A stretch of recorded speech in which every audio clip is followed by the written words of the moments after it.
Hey kids, I bet you've never thought about how different the world would be if Napoleon won at Waterloo. Well, strap in, because we're about to dive into some alternate history shenanigans that'll make your brain do backflips. Alright, so let's set the stage. And Napoleon's been kicking Europe's collective behind for years, but he's just come back from exile on Elba like, surprise folks. The Allied forces are like, oh hell no, and decide to gang up on him at Waterloo. In our timeline, Napoleon gets his baguette buttered, but what if he didn't? The Allied forces would have scattered like cockroaches when you turn on the lights, and Napoleon would have been free to strut back into Paris like he owned the place. So Napoleon's back in power. What now?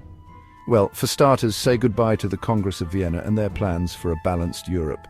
Napoleon would have been all balance this suckers, and probably tried to expand his empire even further.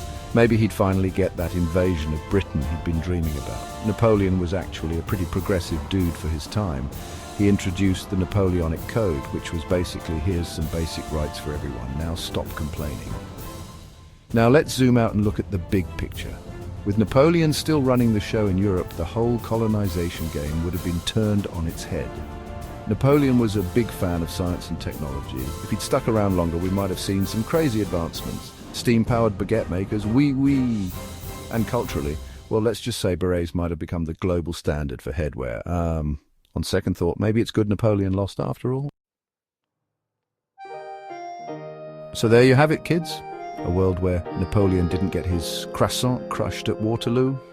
Would it have been better? Worse? Who knows? That's the fun of alternate history. It's all made up and the points don't matter. But next time you're eating a croissant or using the metric system, remember, you might be living in Napoleon's world after all. Now, if you'll excuse me, I need to go practice my French. Au revoir, mes petits bâtards. And hey, if you enjoyed this little trip down alternate history lane, why not hit that subscribe button?